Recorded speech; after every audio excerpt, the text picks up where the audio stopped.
Hello everyone, welcome back to Himachal success book. आज हम discuss करेंगे 31 दिसंबर 2021 के करंट अफेयर्स।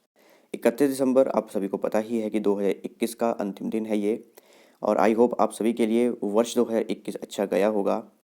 और अगर आपको लगता है कि कोई कमी रह गई है तो जो भी कमी रह गई है उसको नोट डाउन कीजिए, उसको ध्यान में रखिए और वर्ष 2022 के पहले दिन से ही लग जाइए उस कमी को दूर करने के लिए। तो स्टार्ट करते हैं current affair discussion. First question is, Himachal Pradesh has become which state in India for launching online RTI portal. Himachal Pradesh online RTI portal शुरू करने वाला भारत का कौन सा राज्य बन गया है। देखिए, काफ़ी अच्छी पहल है हिमाचल प्रदेश द्वारा और इसकी काफ़ी सराहना भी की जा रही है।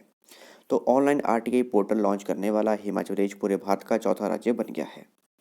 तो मुख्यमंत्री जयराम ठाकुर द्वारा जो हमारा डिपार्टमेंट ऑफ एडमिनिस्ट्रेटिव रिफॉर्म्स है उनके द्वारा बनाया गया ऑनलाइन आरटीआई पोर्टल उसे लॉन्च किया गया। और ऐसा करने के बाद हिमाचल प्रदेश जो छोटे राज्य हैं उनमें पहला राज्य बन गया है। इसके अलावा पूरे भारत में ऑनलाइन आरटीआई पोर्टल लॉन्च करने वाला हिमाचल प्रदेश चौथा राज्य बन गया है।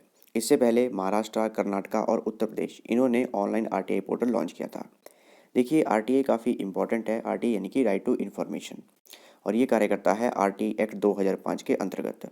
इसके अंतर्गत अगर आपको कोई भी इन्फॉर्मेशन चाहिए तो आप ले सकते हैं, आरटीआई फाइल कर सकते हैं। तो अगर आप अब हिमाचल प्रदेश में आरटीआई फाइल करना चाहते हैं तो आपको पब्लिक ऑफिस में जाने की ज़रूरत नहीं है, इनके ऑफिस जाने की ज़रूरत नहीं है। जो इनका ऑनलाइन आरटीआई पोर्टल है वहाँ से आप आरटीआई दर्ज कर सकते हैं और जो भी इन्फॉर्मेशन आपको चाहिए वो आप प्राप्त कर सकते हैं। इसके अलावा जो हमारे इन्फॉर्मेशन टेक्नोलॉजी मिनिस्टर हैं वो हैं रामलाल मारकंडा। इनकी कॉन्स्टिट्यूंसी है Lahaul Spiti.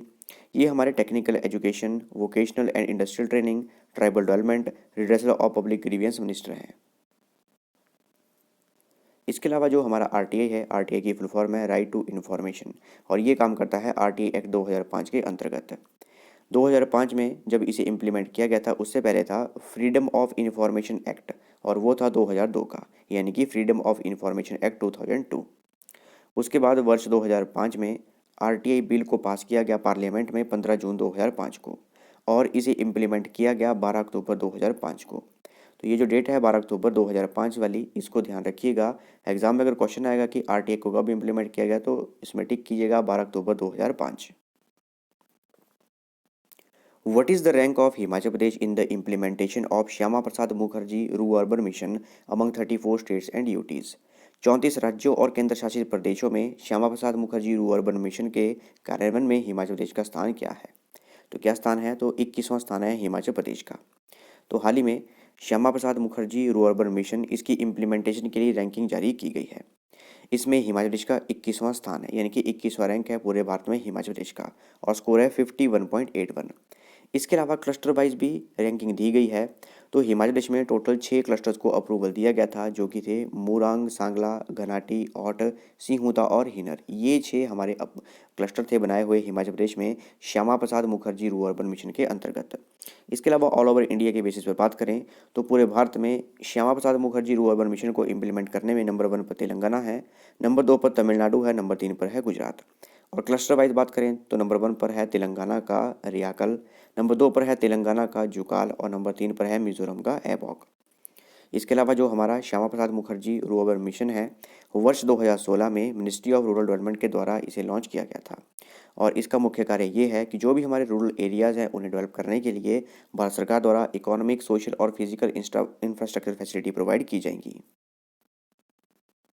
Where will winter carnival Sharadotsav be held from 2 January 2022 in Himachal प्रदेश।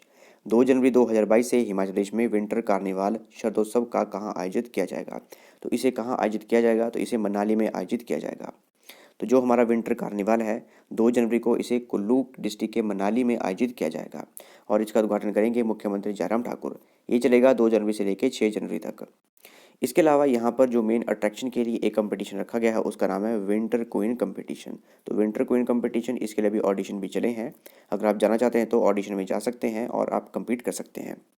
इसके अलावा आप सभी को पता ही है कि मनाली में है हडिम्बा माता टेम्पल, काफ़ी फेमस टेम्पल है, और आर्कियोलॉजिकल सर्वे ऑफ इंडिया की जो इम्पोर्टेंट टेम्पल्स की लिस्ट है उसमें ये आता है। Where will chief minister Jairam Thakur inaugurate Van Mahotsav by planting deodar sapling. मुख्यमंत्री जयराम ठाकुर कहाँ पर देवदार का पौधा लगाकर वन महोत्सव का उद्घाटन करेंगे। तो कहाँ करेंगे, ये करेंगे मनाली में। ऑप्शन बी करेक्ट आंसर है। Himachal Pradesh state legal service authority will start an awareness campaign for which section of society. Himachal Pradesh राज्य कानूनी सेवा प्राधिकरण समाज के किस वर्ग के लिए जागरूकता अभियान शुरू करेगा? किसके लिए करेगा? तो ये करेगा ट्रांसजेंडर्स के लिए। तो जो हमारे हिमाचल प्रदेश का स्टेट लीगल सर्विस अथॉरिटी है उनके द्वारा एक अवेयरनेस कैंपेन चलाया जाएगा और ये अवेयरनेस कैंपेन जो होगा ये ट्रांसजेंडर्स पर फोकस्ड होगा। इसके अलावा जो हिमाचल प्रदेश का स्टेट लीगल सर्विस अथॉरिटी है इसके पैट्रॉन इन चीफ यानी कि मुख्य संरक्षक हैं हमारे हिमाचल प्रदेश हाई कोर्ट के chief justice justice Mohammad Rafiq और इसकी जो एग्जीक्यूटिव चेयरपर्सन है वो हैं justice Sabina. In which district is Khokhan wildlife sanctuary is situated? Khokhan वन्यजीव अभयारण्य किस जिले में स्थित है? तो स्टैटिक जीके का HP जीके का काफ़ी इंपॉर्टेंट क्वेश्चन है ये। तो जो खोखान वाइल्ड लाइफ सेंचुरी है ये हमारी कुल्लू डिस्ट्रिक्ट में स्थित है और इसका जो टोटल एरिया है वो है 14.94 स्क्वायर किलोमीटर। डिस्कस करते हैं नेशनल और international current affairs. Name the bank that has recently launched green fixed deposits to support the United Nation sustainable development goals. उस बैंक का नाम बताइए जिसने हाल ही में संयुक्त राष्ट्र सतत विकास लक्ष्यों का समर्थन करने के लिए ग्रीन फिक्स्ड डिपॉजिट लॉन्च किए हैं, यानी कि ग्रीन FD लॉन्च की है अपने कस्टमर्स के लिए। किसने की है? ये की है इंडस इंड बैंक ने। ऑप्शन सी करेक्ट आंसर है। जो इंडस इंड बैंक है उसने United Nation sustainable development goals को सपोर्ट करने के लिए ग्रीन FD लॉन्च की है। देखिए आए दिन जो इंडस इंड बैंक है काफ़ी कार्य करता है पर्यावरण संरक्षण के लिए, तो एक और कार्य किया गया है इनके द्वारा कि ग्रीन FD लॉन्च की गई है। बात करें हमारे सस्टेनेबल गोल्स की, तो यूनाइटेड नेशन द्वारा 2015 में सस्टेनेबल गोल अडॉप्ट किए गए थे कि इन्हें कंप्लीट किया जाएगा और जो सस्टेनेबल डेवलपमेंट गोल हैं इन्हें ग्लोबल गोल्स के नाम से भी जाना जाता है और टारगेट रखा गया है कि वर्ष 2030 तक इन्हें कंप्लीट कर दिया जाएगा और टोटल गोल जो हैं वो हैं 17। इनमें है no poverty, zero hunger, good health and wellbeing, quality education, gender equality, clean water and sanitation, affordable and clean energy, decent work and economic growth, industry innovation and infrastructure, reduced inequality, sustainable cities and communities, responsible consumption and production, climate action, life below water, life on land, peace, justice and strong institutions, partnership for goals। Total 17 sustainable development goals हैं और वर्ष 2030 तक इन्हें complete किया जाएगा। इसके अलावा जो इंडस इंड बैंक है इसके MD एंड CEO हैं सुमंत कटवालिया, हेडक्वार्टर है मुंबई में और इंडस इंड बैंक भारत का एकमात्र बैंक है जिन्हें की कार्बन डिस्क्लोजर प्रोजेक्ट में बैंड A प्राप्त हुआ है। Which country has won South Asian Football Federation Under-19 Women's Football Championship 2021 that was held in Bangladesh? Bangladesh में आयोजित दक्षिण एशियाई फुटबॉल महासंघ अंडर-19 महिला फुटबॉल चैंपियनशिप 2021 किस देश ने जीती? तो बांग्लादेश में ही आयोजन हुआ और बांग्लादेश ने ही इसे जीता और फाइनल में बांग्लादेश ने भारत को हराया। Rajya Sabha MP Mahendra Prasad recently passed away, he was representing which state in Rajya Sabha? Rajya Sabha सांसद महेंद्र प्रताप का हाल ही में निधन हो गया, वह राज्यसभा में किस राज्य का प्रतिनिधित्व कर रहे थे? तो किसका कर रहे थे? ये बिहार का प्रतिनिधित्व कर रहे थे। ऑप्शन डी करेक्ट आंसर है। इसके अलावा इनकी पार्टी जो थी वो थी Janata Dal United. Which state government recently launched Kaushal Rozgar Nigam portal? किस राज्य सरकार ने हाल ही में कौशल रोजगार निगम पोर्टल लॉन्च किया है? किसने किया है? ये किया है हरियाणा की सरकार ने। ऑप्शन बी करेक्ट आंसर है। इसके अलावा बात करें हरियाणा की, कैपिटल है चंडीगढ़, गवर्नर है बंडारू दत्तात्रेय, चीफ मिनिस्टर है मनोहर लाल खट्टर और यहाँ पर दो नेशनल पार्क हैं, एक है कालेसर नेशनल पार्क, दूसरा है Sultanpur national park. Which state has partnered with National Payments Corporation of India and State Bank of India to implement e-rupee for payment of scholarships? छात्रवृत्ति के भुगतान के लिए e-rupee को लागू करने के लिए किस राज्य ने भारतीय राष्ट्रीय भुगतान निगम और भारतीय स्टेट बैंक के साथ भागीदारी की है? किसने की है? ये की है कर्नाटका ने। तो कर्नाटका ने पार्टनरशिप की है national payment corporation of India यानी कि NPCI और स्टेट बैंक ऑफ इंडिया के साथ, ताकि जो भी छात्रवृत्ति दी जाती है वहाँ पर तो वो e-rupee प्लेटफॉर्म के जरिए दी जा सके। तो प्लेटफॉर्म का नाम ध्यान रखिएगा, इसका नाम है e-rupee। इसके अलावा जो हमारा कर्नाटका राज्य है इसकी कैपिटल है बेंगलोर, गवर्नर हैं थावरचंद गहलोत, चीफ मिनिस्टर हैं बसवराज बोमई और यहाँ पर जो लेजिस्लेचर है वो बाईकैमरल है, यानी कि यहाँ पर विधानसभा भी है विधान परिषद भी है। आंध्र प्रदेश, बिहार, कर्नाटका, महाराष्ट्र, तेलंगाना और उत्तर प्रदेश इन सभी में बाईकैमरल लेजिस्लेचर है। इसके अलावा यहाँ पर आंची नेशनल पार्क है, बांदीपुर, बनेरघट्टा, कुदेरमुख और नागरहोल ये सारे के सारे नेशनल पार्क हैं। और बात करें स्टेट बैंक ऑफ इंडिया की, जिसके साथ मिलकर इन्होंने e-rupee को लॉन्च किया है, हेडक्वार्टर है मुंबई में, चेयरमैन है दिनेश कुमार खारा। देखिए bank of Kolkata, bank of Bombay, bank of Madras इन सभी को मर्ज किया गया था और वर्ष 1921 में बनाया गया था इंपीरियल बैंक ऑफ इंडिया और वर्ष 1955 तक इंपीरियल बैंक ऑफ इंडिया ने काम किया। उसके बाद 1 जुलाई 1955 को इसका नाम चेंज करके रख दिया गया स्टेट बैंक ऑफ इंडिया। तो एसबीआई बैंक की स्थापना कब हुई थी? 1 जुलाई 1955 में। Which bank recently partnered with NPCI to launch a RuPay debit card for corporates? Corporates के लिए रुपे डेबिट कार्ड लॉन्च करने के लिए हाल ही में किस बैंक ने एनपीसीआई के साथ भागीदारी की है? किसने की है? ये की है सेंट्रल बैंक ऑफ इंडिया ने। तो सेंट्रल बैंक ऑफ इंडिया ने एक रुपे कार्ड जो है रुपे डेबिट कार्ड लॉन्च किया है और ये कॉर्पोरेट्स के लिए लॉन्च किया है। इसके अलावा बात करें एनपीसीआई की, फुल फॉर्म है national payments corporation of India. CEO and MD हैं दिलीप आसबे।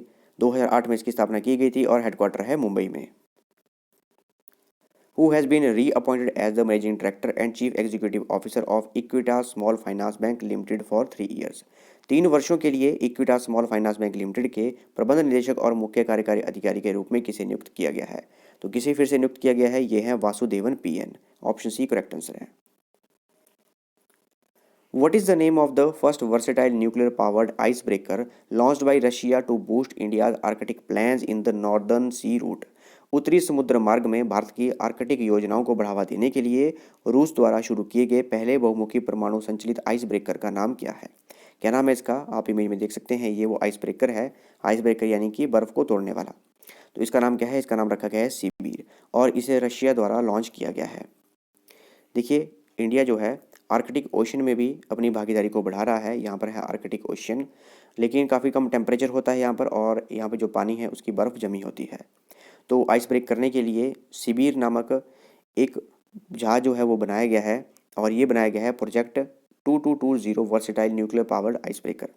इस प्रोजेक्ट के अंतर्गत इसे बनाया गया है। इसका नाम है सिबीर और इसे बनाया गया है रशिया के द्वारा, ताकि जो इंडिया की नॉर्दर्न सी रूट है यानी कि जो आर्कटिक रीजन है, आर्कटिक ओशन का जो रीजन है, वहाँ पर उनकी प्रेजेंस इंक्रीज हो सके। बात करें रशिया की, मैप में देखें, यहाँ पर है हमारा इंडिया और यहाँ पर है ये रशिया सारा का सारा। प्रेजेंट है व्लादिमीर पुतिन, प्राइम मिनिस्टर हैं मिखेल मिशुस्तीन, कैपिटल है मॉस्को और करेंसी है Russian rouble. How many deputy governors are there in Reserve Bank of India? भारतीय रिजर्व बैंक में कितने डिप्टी गवर्नर हैं? तो कितने हैं? टोटल 4 डेप्यूटी गवर्नर हैं at present Reserve Bank of India में। जो हमारा रिजर्व बैंक ऑफ इंडिया है 1 अप्रैल 1935 को इसकी स्थापना की गई थी। हेडक्वार्टर है मुंबई में। गवर्नर है शक्तिकांता दास और जो 4 डेप्यूटी गवर्नर हैं वो हैं T Ravishankar, M Rajeshwar Rao, M D Patra और एमके जैन। ये थी हमारी डिस्कशन। और अगर आपको इस सेशन की पीडीएफ चाहिए तो आप टेलीग्राम चैनल से ले सकते हैं। टेलीग्राम पे सर्च कीजिए हिमाचल सक्सेस बुक और वहाँ से आप इस सेशन की पीडीएफ प्राप्त कर सकते हैं। मिलते हैं 1 जनवरी की डिस्कशन में। Thanks for watching video. Do like share and subscribe my channel.